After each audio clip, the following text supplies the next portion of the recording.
Tube Tamil வணக்கம். தமிழக தேர்தல் விஜயனுடைய வெற்றி யாழ்ப்பாணத்தில் வெற்றி விழாவாக மாறியிருக்கின்றது. தமிழகத்தில் வெற்றி பெற்ற எந்த தலைவருக்கும் இல்லாத கொண்டாட்டங்கள் இலங்கையின் பல பகுதிகளில் ஏன் நடைபெறுகின்றது? இதற்கு காரணம் விஜய் ரசிகர்களாக இன்று திரைப்பட ரசிகர்கள் இளைஞர்களாக உலகம் பூராவும் இருக்கின்றார்கள். இவர்கள் விஜயனுடைய வெற்றியை தங்களுடைய வெற்றியாக எண்ணி கொண்டாடி கொண்டிருக்கின்றார்கள். அதேவேளை புலம்பெயர் நாடுகளில் செந்தமிழன் சீமான் வெற்றி பெறுவார் என்று முதல் தலைமுறையினர் பெருமளவில் நம்பினார்கள். ஆனால் செந்தமிழன் சீமானும் அவருடைய கட்சியினரும் ஓர் ஆசனத்தை கூட பெற முடியாமல் சீமான் அவர்கள் கட்டுப்பணத்தையும் இழந்திருக்கின்ற நிலையானது புலம்பெயர் நாடுகளில் இருக்கின்ற அரசியல் நிலைப்பாடாக இருக்கின்றது. இங்கும் முதலாவது தலைமுறை இரண்டாவது தலைமுறை என்று இருக்கின்றது. இரண்டாவது மூன்றாவது தலைமுறைகளில் விஜயனுடைய வெற்றி பெருமளவில் பேசப்படுகின்றது. சிறப்பாக புலம்பெயர் பெண்களிடையே கூட விஜய் தான் வெற்றி பெறுவார் என்கின்ற எண்ணம் இருந்ததும் ஒரு முக்கிய காரணமாக இருக்கின்றது.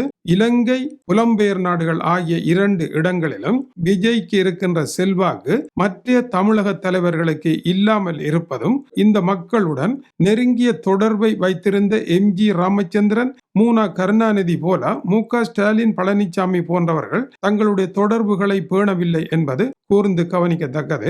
இப்போதைய சூழ்நிலையில் தமிழக வெற்றி கழகம் 110 ஆசனங்களை நெருங்கி இருக்கின்றது. திராவிட முன்னேற்ற கழகம் 71 ஆசனங்களை நெருங்கி இருக்கின்றது.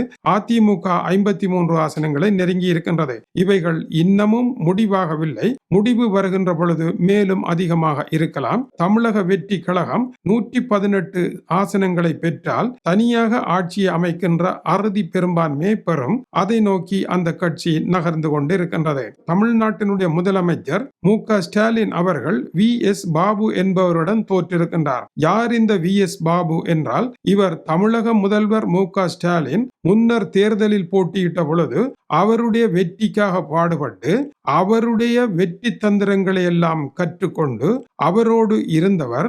1000 விளக்கு தொகுதியில் ஸ்டாலின் போட்டியிட்ட பொழுது அவருக்கு தேர்தல் பிரிவு பொறுப்பானவராக இருந்தவர்தான் இந்த வி.எஸ். பாபு.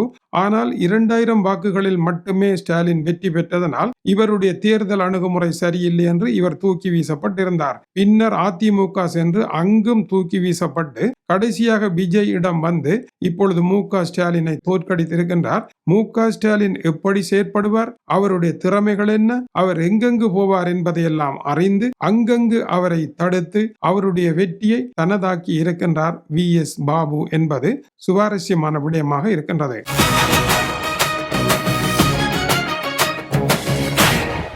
ஆனால் தோற்றுப்போவார் என்று கருதப்பட்ட எடப்பாடி கே. பழனிசாமி 1,48,933 வாக்குகளை பெற்று வெற்றி பெற்றிருக்கின்றார்.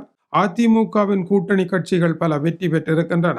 விஜயகாந்த் அவர்களுடைய பாரியார் பிரேமலதா விஜயகாந்தும் இந்த தேர்தலில் வெற்றி பெற்றிருக்கின்றார். நடிகர் விஜய் 2 இடங்களிலும் வெற்றி பெற்றிருக்கின்றார். பெரம்பூரில் அவர் 1,12,279 வாக்குகளை பெற்றிருக்கின்றார். இவருக்கு அடுத்ததாக கே.டி. சேகர் 62,307 வாக்குகளை பெற்றிருக்கின்றார். திருச்சி கிழக்கிலும் விஜய் முன்னர் பின்னணியில் இருந்ததாக கூறப்பட்டது. இப்பொழுது அவர் அங்கும் வெற்றி பெற்று 2 இடங்களிலும் வெற்றி பெற்ற ஒருவராக நடிகர் எம்.ஜி. ராமச்சந்திரனுக்கு பிறகு இத்தகைய ஒரு வெற்றியை அவர் பெற்றிருக்கின்றார். இந்த தேர்தலில் செந்தமிழன் சீமானனுடைய கட்சியினர் மிகச்சிறப்பாக பாடுபட்டதும் உழைத்ததும் உண்மைதான். சீமான் 17,926 வாக்குகள் பெற்று கட்டுப்பணத்தை இழந்திருக்கின்றார். அந்த இடத்தில் முதல் தடவையாக போட்டியிட்ட தமிழக முன்னேற்ற கழகம் 42,000 வாக்குகளை பெற்று வெற்றி பெற்றிருக்கின்றது. சீமான் கட்டுப்பணத்தையும் இழந்திருக்கின்றார். சில தொகுதிகளை தான் வெல்லலாம் என்று இருந்ததாகவும் ஆனால் அது கூட வாய்க்காமல் போய்விட்டது என்றும் அவர் கவலையுடன் தெரிவித்தார். இந்த தேர்தலில் சுயேட்சைகள் யாருமே வெற்றி பெறவில்லை.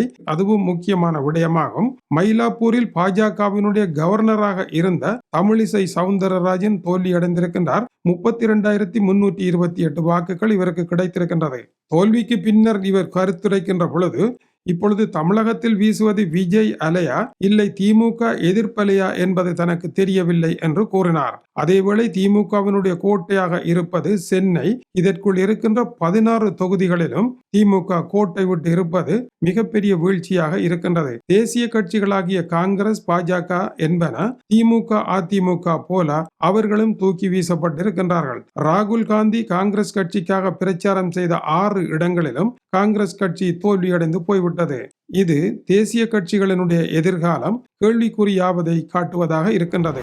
இந்திய அரசியலில் இனி இதுபோல நடிகர்கள் முக்கியம் பெறுகின்ற ஆட்சி முறையானது மாநிலங்கள் தோறும் மாறுகின்ற பொழுது இந்தியாவினுடைய தேசிய கட்சிகள் பின்னடைவு காணக்கூடிய ஒரு தேர்தல் நிலை தூர பார்வையில் தெரிகின்றது. தமிழக அரசியலில் மாநில அரசு ஒன்றினால் செய்யக்கூடிய காரியங்கள் என்று உச்சகட்டமாக சிலவே இருக்கின்றன.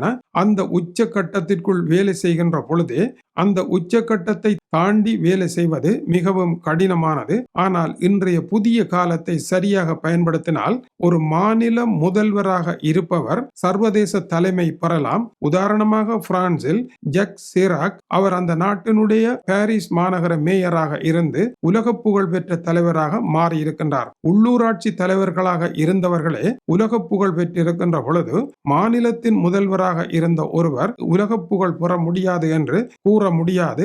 இன்று விஜய்க்கு அத்தகைய வாய்ப்பு இருக்கின்றது.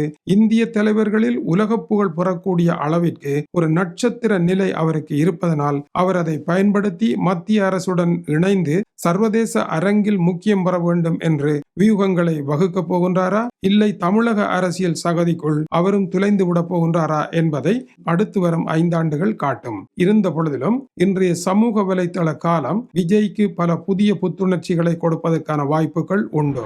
தொடர்ந்து இணைந்திருங்கள். டொனால்ட் ட்ரம்ப் ஈரானுடைய போர் சூடாகி கொண்டிருக்கின்றது. அது தொடர்பான செய்திகளும் வந்து கொண்டிருக்கின்றன. இது டியூப் தமிழனுடைய உலக செய்திகளுக்காக டென்மார்க்கில் இருந்து கீசே துரை. வணக்கம் உறவுகளே.